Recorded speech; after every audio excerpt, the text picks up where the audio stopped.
The Downtown Rams podcast is brought to you today by Draft. Looking for the best fantasy sports site on the planet? Sign up with Draft today. For a limited time only, our listeners will receive $3 matching their first deposit of at least $10. Use promo code DTR or visit draft.com/DTR to sign up now. Draft. Fantasy for the people. Now enjoy the show. Caught by Brandon Cooks. Shoot your arrows. Cooper Kupp plucks it out of the air and gives the Rams the lead. Robert Wood, touchdown. LA. Goff goes crashing into the end zone. Aaron Donald almost beat the football there. Corey Littleton, have yourself a day. Picked off. Marcus Peters coming off the edge, and Ryan will be wrapped up by Clay Matthews. Everett in stride. Wow! Franklin Myers gets his hand down there. Leno got a hand on it. Did he pick it? He did! Racing down the sideline is a key to lead. Gurley for MVP! Touchdown LA! Picked off by John Johnson. Well, it's Dante Fowler who is able to get to Breeze. Greg Zuerlein sends the Rams to the Super Bowl! LA will play for the Lombardi! Welcome back, guys, to another Downtown Rams podcast. It's episode 234. I'm your host, Jake Ellenbogen. Joining me is, as always, is Alexis Kraft. And this is the Downtown Rams podcast. And, of course, the Rams are going to be playing their first preseason game. It seems like it was just yesterday that they were in the playoffs. And now, here we are as time is flying by. We're in our first preseason game. The Rams announced their unofficial depth chart on the 5th. So we are going to talk about that, and then we'll touch a little bit on the preseason game. There's not really a ton to break down because, at the end of the day, we don't really know what's going to happen. We don't know who's going to play. There's been no indication yet on who, is going to get, the most looks. We just know pretty much that Sean McVay doesn't like playing starters. So it's going to be a big opportunity. We're going to go down every single avenue of this unofficial depth chart. We're going to break it down. We're going to dissect it, and we're going to have some fun with it. So without further ado, I'll give Alexis the floor, whether or not she wants to go right into the depth chart or she has anything to add to the show. Yeah, let's just start off with the depth chart. Again, the depth chart was just released on the Rams official website. So if you haven't seen it yet, you can go to the Rams website and you can find it there. And Jake, correct me if I'm wrong or if you disagree, but there really was no big surprises on the depth chart for me. I'm pretty sure that everybody that I suspected to be first string is first string on there. And again, we still have preseason to go through. It can always change. People can get hurt, unfortunately, or people can beat out each other for a starting spot. But looking at it now, there's no really big surprises on the depth chart right now. But something I do want to touch on that I found most interesting on this depth chart is the running back position. Now, we have Todd Gurley in that first string spot, which is not that surprising, at least to me, and I think to most Rams fans, that's kind of what we expected.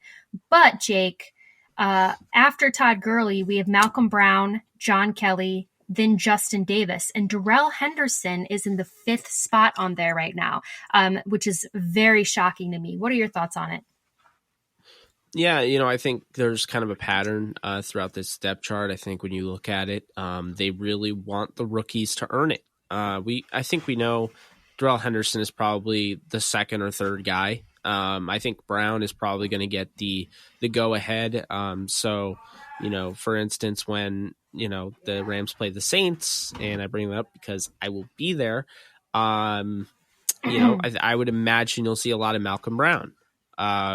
I think Darrell Henderson's time will come later on in the year. I think you'll see him, but keep in mind the Rams also took it very easy on Todd Gurley as a rookie.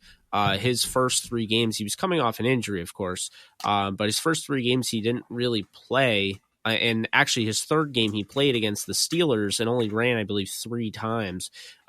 So, we'll see with that. We'll see how they approach Darrell Henderson.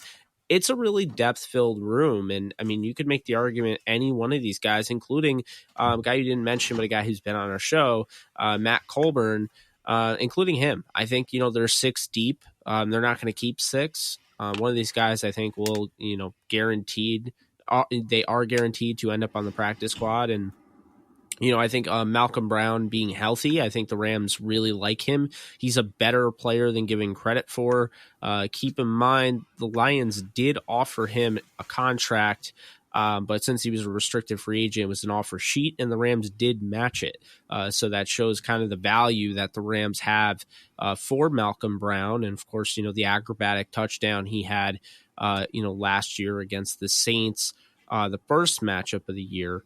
He's somebody that is quite underrated. But John Kelly is really, it's been a matter of the fact he absolutely blew up in preseason last year, did literally nothing to speak of in any facet during the regular season when his name was called. And now in training camp, he's getting, reps with the ones, and he's really starting to turn it on. So, it's probably a good thing for him, because I actually kind of viewed him on the roster bubble, not going to lie.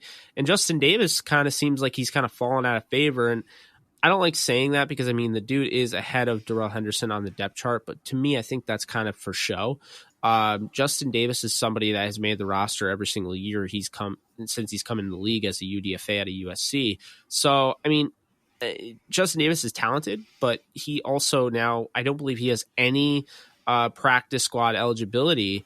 And so he's kind of one of those guys. He has to make the roster, or he's going to be, looking elsewhere in 2019. So I think he's talented, but I think the draft pick of Darrell Henderson put not only Kelly on the bubble, but Justin Davis. And let's not forget, the preseason is perfect for guys like Matt Colburn to show out. So I definitely like what this group brings. Did the depth chart in the running back position really shock me? Not really. Just kind of shocked to see not Justin Davis, John Kelly at 3.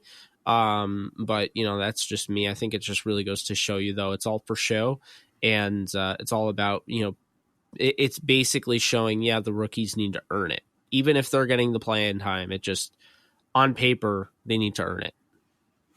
Yeah, exactly. I couldn't agree more. And the next thing that I wanted to bring up on the depth chart, sticking with the offense, is the tight end position, because this is the only other position for me that kind of piqued my curiosity, because, at least in my opinion, everything else in the depth chart kind of seemed to fit what we thought was going to happen. And the tight end position is interesting because you have Tyler Higbee first and Gerald Everett second. And then after that, you have Johnny Munt third, and you have Kendall Blanton fourth. Now, Kendall Blanton is someone that I talked about in the last episode. I believe it might have been the episode before that. And this tight end position is something that we touched on, because the Rams picked up Kendall Blanton, Romello Brooker, and Keenan Brown. And in this tight end position on the depth chart, you have Kendall Blanton 4th, Romello Brooker 5th, and Keenan Brown 6th. Is this surprising to you at all? Because it's not to me. Kendall Blanton is someone who I thought could easily fit into that third, maybe even second spot on the tight end depth chart. So I'm not shocked at all to see him ahead of those other guys. What's your thoughts on that? Yeah, I think it's cool, because when you have 3 UDFAs like that, that's when really the depth chart is interesting. It doesn't mean a whole lot, because it is, it's not made directly from the coaching staff, and it's not a, professional document, right? But Johnny Munt being 3rd doesn't shock me. I think, again, with the theme of the rookies have to earn it, Blanton being ahead of Brooker and Brown just kind of tells me, if this means anything, they're basically saying he's ahead of them in the pecking order. And I think, one of the main things that you can use a depth chart for in the preseason is, where the UDFAs are. Because when you have another UDFA against another, and you see the guy ahead of another guy, that kind of speaks volume. We'll talk about later on, but, there are some guys on the offensive line, there are some on the defensive line where there's 2 rookies in a row and one is higher than the other. So, you'd have to imagine Blanton is probably ahead of them, due to this alignment. But the question is, how far ahead? Is this kind of like are they all kind of neck and neck? That's the thing. That's what we'll find out as the preseason hits. I think that's going to be a huge opportunity for all these guys. Blanton really needs to showcase his ability to block, in my opinion. I don't have a doubt that he can, be a receiving tight end. I think Brooker does as well. And I think Keenan Brown does. So I think, really what it's going to come down to is, Johnny Munt is an athlete. He's a very athletic tight end. He's got some serious injury history. He's made the Rams roster twice now, I believe. So, he's somebody that has that experience, and it's going to be hard for these three guys to, take him off the roster. I think they do. One of them will. And the reason I say that is because there's a reason why the Rams brought in 3 UDFA tight ends. There's a reason why they didn't bring in any cornerbacks. You go after what you need. And I think in undrafted rookie free agency, they kind of identified the tight end position as the depth can get more bolstered. And I think Blanton, Brooker, and Brown will all be up for the challenge to do that. How many they choose, that's kind of up in the air. I know the Rams have been kind of going with a 3 tight end deep depth chart with Sean McVay, and I think with Fisher they went as high as 5. So we'll see. If they go with 5, then it's going to be really just one odd man out. But it'll be interesting, and I'm glad you brought that up. Well, what are your thoughts on Tyler Higbee being ahead of Gerald Everett? And then another one I don't really put too much stock into. I think they're kind of 1A, 1B type of thing. Gerald Everett is going to be using passing downs. Tyler Higbee has kind of turned himself, surprisingly, his biggest knock was that he couldn't block. And he's turned himself into more of a blocking tight end than a receiver, which is kind of crazy for somebody that was, dubbed Baby Gronk coming out of Western Kentucky. But I think that's really what it is. Higbee and Everett are the starters. I think you might get Higbee more because Higbee can block. So you want him to play in line. Whereas Gerald, he needs to improve his blocking. I think, all these guys on the depth chart need to, except to really Higbee. And so for that, I think he gets the nod as the starter. But, in clutch, situations and receiving situations, if they need that guy, Gerald Everett's been used plenty. So, I mean, I'm not worried about it. I think they're both going to either be on the field at the same time, or they're going to both alternate. Yeah, no, I can definitely see that. And that's something as well that I kept in mind is they are 2 very different tight ends, in my opinion. So I think they'll be used differently. And you just touched on that. But now we're going to switch over to the defense, because here's something that I found interesting on the defensive side of the depth chart. For the starting front line, obviously the Rams now kind of play that 3-4. So you've got at defensive end, you have Michael Brockers. The other side, you got defensive tackle Aaron Donald, but in the middle on the depth chart for that nose tackle position, you have Sebastian Joseph Day. And then the second person behind him is Greg Gaines. Now, my assumption is by the time we start the season, Greg Gaines is going to jump Joseph Day, or maybe it might take a couple games, but I think that that's kind of where that's going. But also something that I thought was interesting at that defensive tackle position. The third string guy on there is Boogie Roberts. Now, here's kind of my thought process on this. And, you obviously might feel differently, but do you think that Boogie Roberts, before the season starts, maybe a little bit into the season, will switch from that defensive tackle position into that nose tackle position? Because on defensive end and defensive tackle, you've got 4 guys deep in the depth chart. You got 2 guys right now at that nose tackle position. What are your thoughts on that? Yeah, so when I look at the way the Rams have it, they have 1 true defensive end. They kind of have a modified 3-4. Nose tackle is not going to be an every down position. So when when we say Sebastian Joseph Day is the starter, he's the starter when they have that type of formation, when they have a true 3-4 set. But, in some cases, like say they go, pass rush first and they put it, heavy emphasis on that, you're going to see Donald, you're going to see Brockers, and you're going to see Franklin Myers. I think that's going to be your starting, defensive line. Greg Gaines will have an opportunity to get in there. I'm very, very low on Tanzel Smart. He's somebody that to me has not done anything since he was drafted out of Tulane. And I really liked him out of Tulane, but the problem is he just doesn't perform in preseason. He had that 1 year, his rookie year, where he had an opportunity to play a significant amount of snaps, and he was less than impressive. And then in preseason, he looked really bad, to put it lightly, honestly. And he still made the roster. So I know they like him. Otherwise, he wouldn't be on the roster. But I mean, you said it. Boogie Roberts is somebody that played the nose tackle position in college at San Jose State. He's somebody that can rush the passer. I've said this so many times. You've brought it up before. He was up there with the likes of, Jerry Tillery and Quinnen Williams and Ed Oliver and all those guys in pass rushing efficiency from the defensive line position. So to me, Boogie brings a lot to the table, and he's not an afterthought. And I think seeing him ahead of Bryant Jones and Marquise Copeland is a sure sign that, he's ahead of them. I think that's really, where we should, go with that. You've seen him a lot with Aaron Donald in camp, just different videos and pictures and things like that. It looks like he's hanging around number 99, which is a good thing. I think it'll be interesting. Their depth chart's kind of interesting and different because, you have the defensive end, the nose tackle and defensive tackle. And in reality, 3-4 has a defensive end, a defensive end, and a defensive tackle. So they're really just calling, Aaron Donald's spot, the defensive tackle position. So, again, modified, Bryant Jones, Marquise Copeland are both behind Boogie Roberts. I believe Boogie Roberts is better than Tanzel Smart. I thought Chunky Clements last year, I believe out of Illinois, I thought he was better than Tanzel Smart.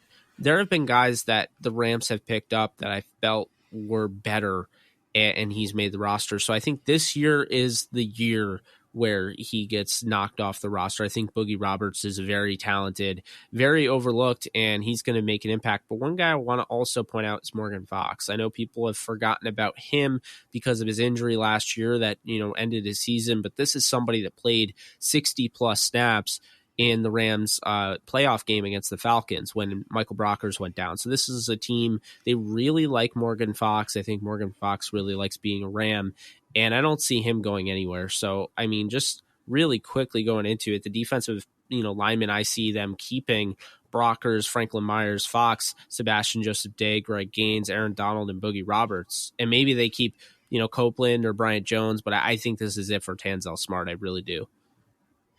Yeah, no, I would agree with that. I am not that high on Tanzel Smart either. Certainly think Boogie Roberts is far more talented and far more deserving of a spot than he is. But, and that sounds harsh, but I just think we've kind of seen what we're going to see out of him. Exactly. But out of the three, quote unquote front three, that's kind of that, nothing really too shocking there. And honestly, at least for me, I didn't see anything on this depth chart defensively other than that per se that really stood out to me. There's certainly some guys on there that I wish were a little bit higher. For example, that outside linebacker position, obviously Clay Matthews is the starter there. But Landis Durham is a guy that we've talked to, a guy that I really like, and I would like to see him maybe work his way up on the depth chart there. Dakota Allen, an inside linebacker. I certainly think he's going to end up, he's at number 3 right now on inside linebacker, but I certainly think he could move up to 2 past Trayvon Howard. But, as far as the secondary, there's nothing there that's that shocking to me. We kind of knew that Taylor Rapp was going to slide in behind John Johnson III. John Johnson and Eric Weddle obviously starting back there. Marcus Peters and Aqib Talib, the left and right corner with Nickel Roby Coleman behind Marcus Peters. But I don't know, there's just nothing on here that is that shocking to me. I'll let you kind of give your take on it, but it's kind of pretty much what I think most people expected. Yeah, and the way the offense is set up, they have the 3 wide receivers. Though keep in mind the way the cornerbacks are set up, there's no nickel. And we know that Nickel Roby Coleman is going to be a starter. They're going to be in the nickel a lot. They always are. So he's not on there. So it kind of makes it look like guys are pushed further back than they are. But really, how I would break it down is, Marcus Peters is on, one basically like one row. Then you'd have Talib. And then behind Marcus Peters, you have probably Kevin Peterson or Darius Williams. And then behind Talib, you have Troy Hill. And then behind, then you have Nickeil Roby-Coleman on another, row. And then behind him, you probably have David Long and Dante Dion.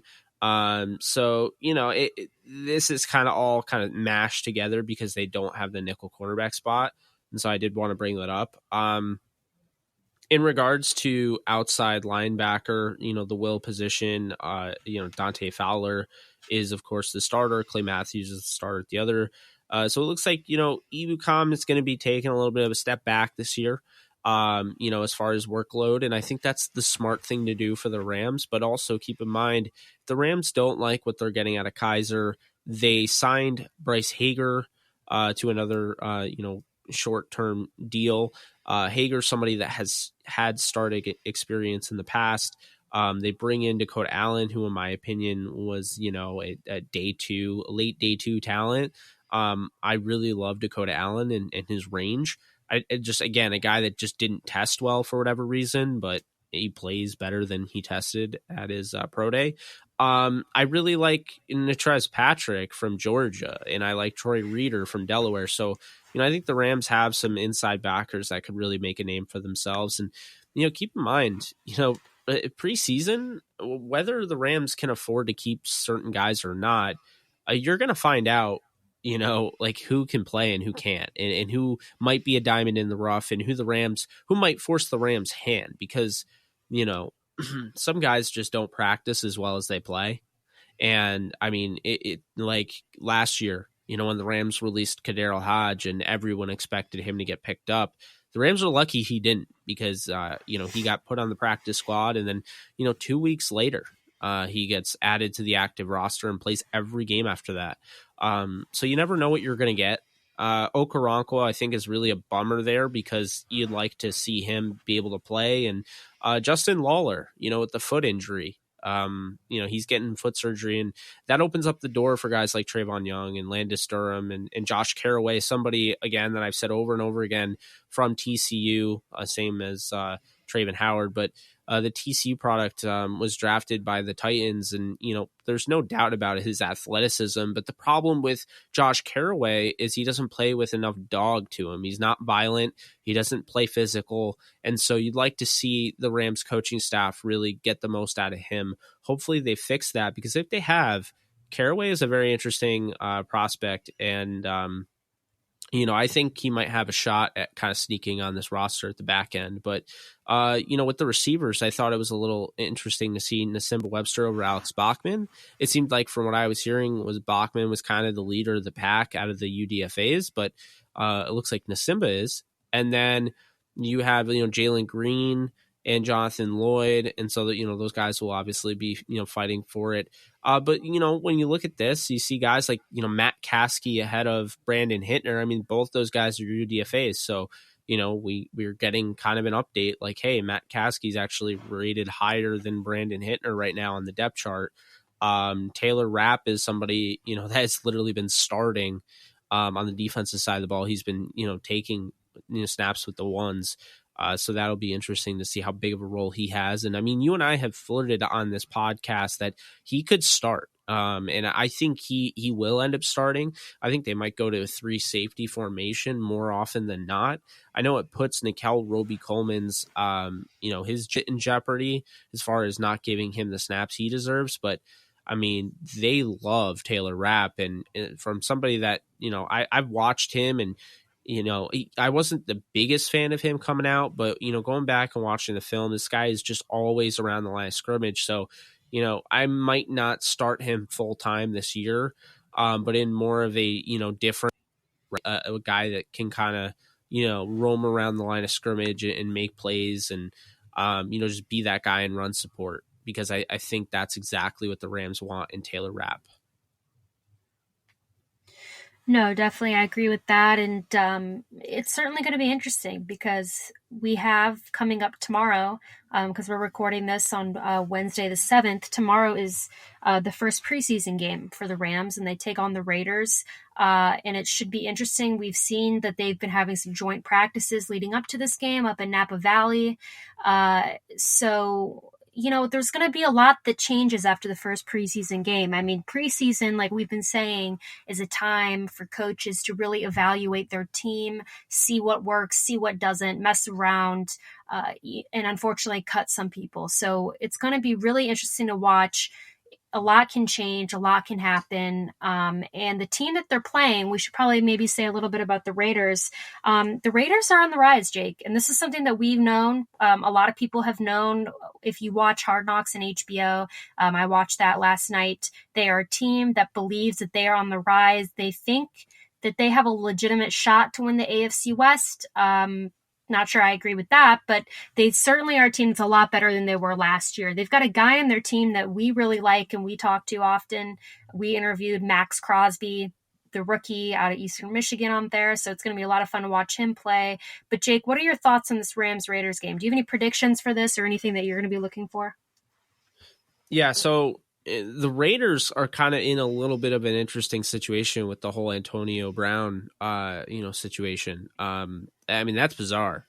You and I have both, I believe you have, right? You've gone into one of those cryo chamber things. I have. Yeah. They tell you to wear proper footwear for that. And he apparently went in barefoot and he got like serious frostbite. So, I mean, like the Raiders are genuinely worried about him, and his agent, Drew Rosenhaus, hasn't even said a word. So this is serious. And the reason I bring it up is because guys like a Hunter Renfrow that they drafted are going to have to make an impact. They're going to need those guys to be able to step up. And I mean, there are other guys, don't get me wrong. Marcel Aitman, a guy that I saw at the Senior Bowl, 2 years ago, he's definitely somebody to watch out for coming out of Oklahoma State. I liked him more than James Washington, who went way higher than him. But I like Aitman's size for sure. Big bodied receiver, didn't really get to play until the end of last year. So he's somebody I like. I think really though, they drafted Hunter Renfrow high, and I wasn't expecting them to draft him that high, but, I think people kind of get caught up in all the, he's a short kid. He doesn't have the hand size, all that. And to that, I mean, I just say, like, look at his film. The dude catches everything. It doesn't matter about his hand size, really. J.J. Nelson out of Arizona was an interesting pickup by them, a guy that kind of flew under the radar. He's definitely going to be somebody to look out for, but really, who really carries this load is going to be former Charger Tyrell Williams. And, without Antonio Brown, we don't know if he's going to miss any time, but Tyrell Williams is going to be the guy, and they paid him. So in this game, though, I want to kind of turn the attention over to somebody like maybe a Keelan Doss out of UC Davis. So, talk about, Marcel Aitman 2 Senior Bowls ago. How about last Senior Bowl? The one, this year, that was Keelan Doss, who absolutely tore it up, the UC Davis receiver. So I like him a lot. He's kind of near the bottom of the depth chart, really underrated. I had him rated into my top 10 receivers in this draft. So I think he's somebody that's going to turn it on. Keon Hatcher is somebody to look out for. And Jordan Lastly was cut from the Baltimore Ravens, and this is a 5th round pick out of UCLA. I'm not expecting him to blow up or anything because, I mean, he was with the Ravens and now he has to learn the whole system with the Raiders, but he's definitely somebody to look out for. And DeMornay Pearson L., he played in the AAF, if that name kind of sounds familiar. So he's another guy that I'm looking at, in the receiver room. And of course they signed Ryan Grant. So they have some talent there for sure.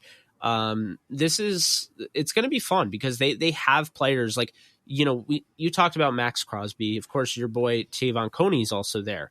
We also interviewed Keyshawn Nixon, and he's also on this team. And we also interviewed Dylan Mabin, and he's on this team. And Isaiah Langley, who's also on this team, and Quentin Bell. So, I mean, this is kind of team DTR over here with the Raiders. And it goes back, I was just on the Locked On Rams podcast with Brad Motter, and I was just saying how, I really wish people cared more about preseason, because to me, it's an event. You get to see all these guys. You talk about the summer league with the NBA. The summer league, you get to see those guys that killed it in college that don't get an opportunity because they play in the stars era, right? With the NFL, it's like preseason is your opportunity to see guys like Quentin Bell before maybe they become stars. I mean, I remember watching, Nelson Spruce and his come up with the Rams to, just that one, magical game against Dallas. Guys like that happen. They have those moments, and they kind of, come into the spotlight and maybe earn a spot. And that is really what the preseason's all about. And I think it's not the best football, because you do have guys that aren't NFL capable. But for the most part, I think it's very entertaining. And especially when you have, let's see, how many DTR guys do we have? Like 1, 2, 3, 4, 5. Like 5 guys. I mean, that's crazy. And they also, they drafted Cleveland Farrell. They drafted Josh Jacobs, Foster Moreau. So there's definitely going to be other guys besides Hunter Renfrow that like actual draft picks that will play in this game.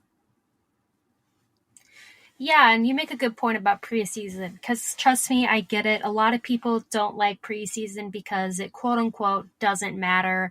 You don't get to see the stars play really, et cetera, et cetera. But I think from a football standpoint, and, from a quote unquote, like kind of like team building standpoint, preseason is important, because that's the time that these guys who aren't stars, they weren't high round draft picks, they might be UDFAs, they might be later round picks, whatever, get their chance to show teams what they can do. And if you're somebody who really gets into the depth chart, who really gets into who's going to make the final roster and who's not, and that kind of thing, preseason is important to watch. And it's definitely important for coaches. And listen, winning is always important, but trust me, going into preseason, these coaches are not pounding the table that they better win every single game in X, Y, and Z. Preseason, the main point of preseason is to see what people can do, create that final roster, and figure out what you're going to do moving forward in the season. It's time to try things, try people at maybe slightly different positions,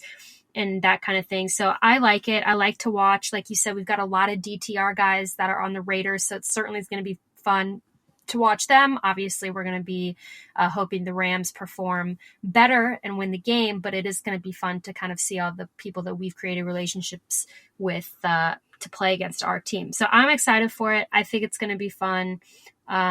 These guys, especially, like I said, the guys who aren't the stars or aren't the first round draft picks, are obviously pumped for it, because not only is it their first game in the NFL, like I said, it could be break it or make it. So yeah, and it's interesting. Yeah, we get to see Nathan Peterman again. No. but Right. no, I'm excited to honestly see somebody like Ethan Westbrooks get a shot, because he was just signed, former Ram, and somebody that I've met before. He signed with the Raiders, and he signed late, so he's going to get an opportunity to play. He's pretty far down the depth chart because he really hasn't been in camp, so they just signed him. So it'll be interesting to see how he makes his way through preseason. And LaMarcus Joyner as well. He former Ram. I mean, he was with the Rams for a bit, and now he comes to the Raiders on a big deal, and he kind of is a big deal for them. And I mean, it's kind of cool seeing players like, for instance, Daryl Worley. He went to the Eagles and then like lost his mind. Like, I forget what happened. It was something like in the parking lot of like, do you remember that? Like, it was the parking lot of like where the Eagles practice or something. And like, he started like vandalizing his car and like losing his mind or whatever.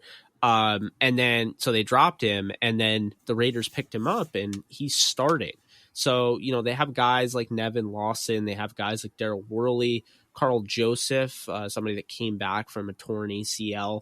Garyon Conley, who had that fall from grace in the draft because of, some made up, sexual assault allegation.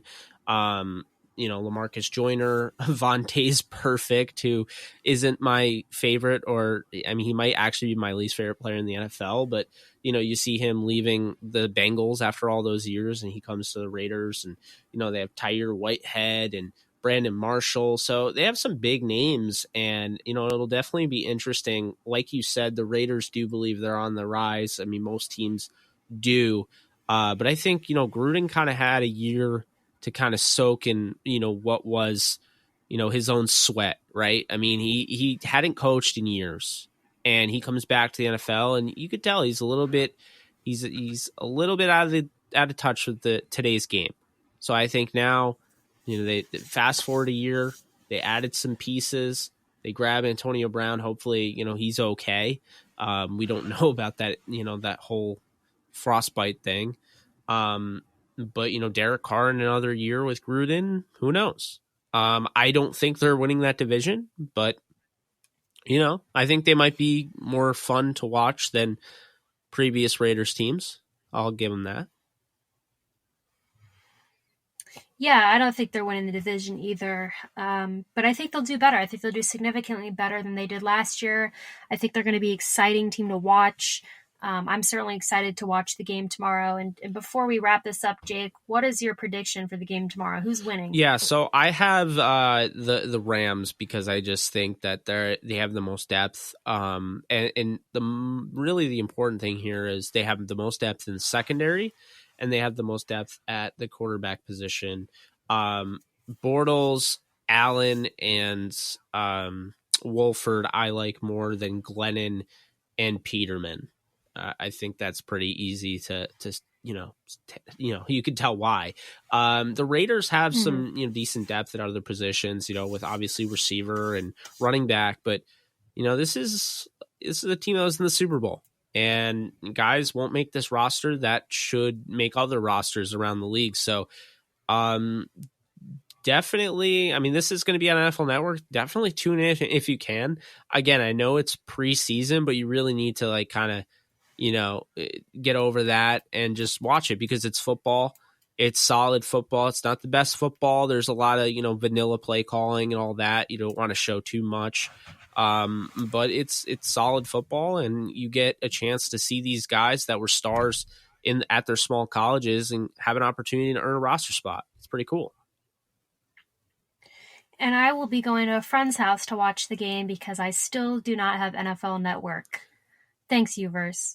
Yeah, Uverse, we needs to get it together. Yeah, they definitely do. That whole thing is just asinine. But do you happen to know? Because I know obviously there's probably people listening as well who I assume have AT&T.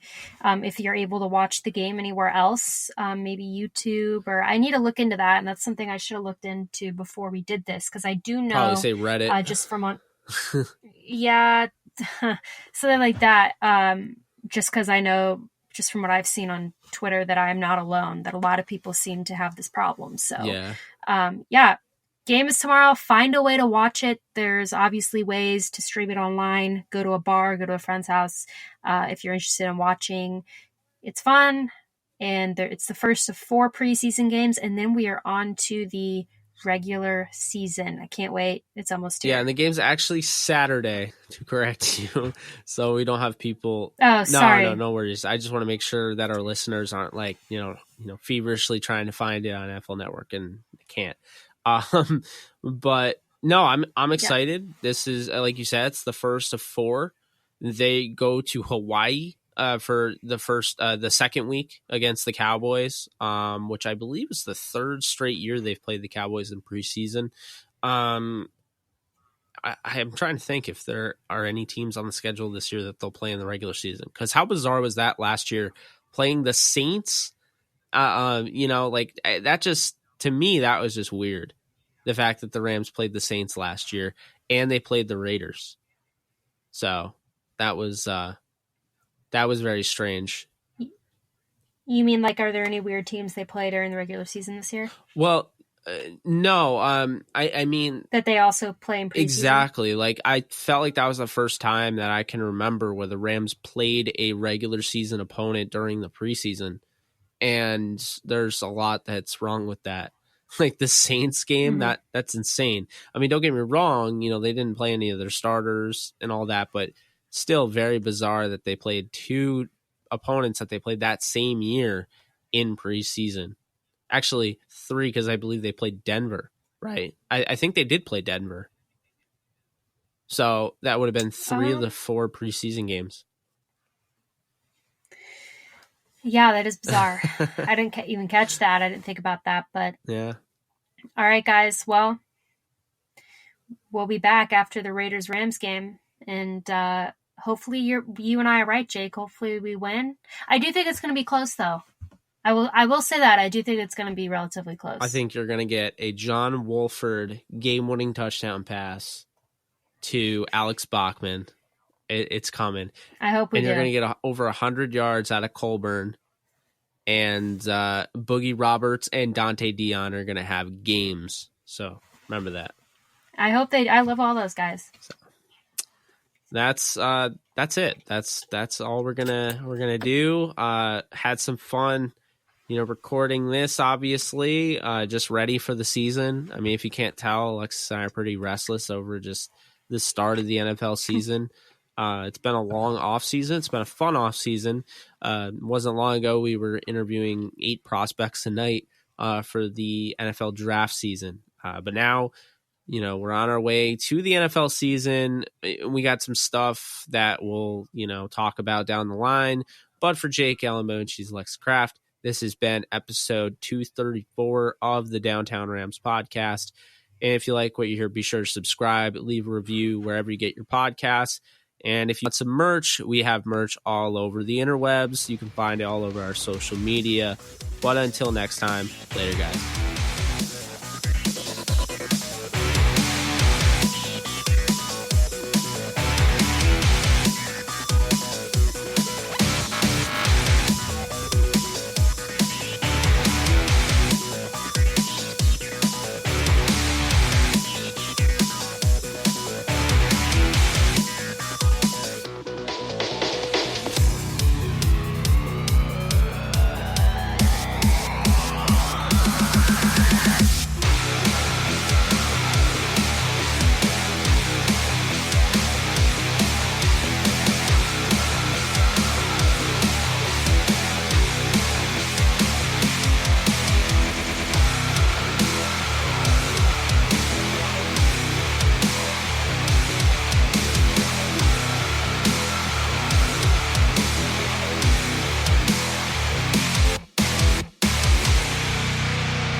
What's up? I'm here with Isaac Bruce.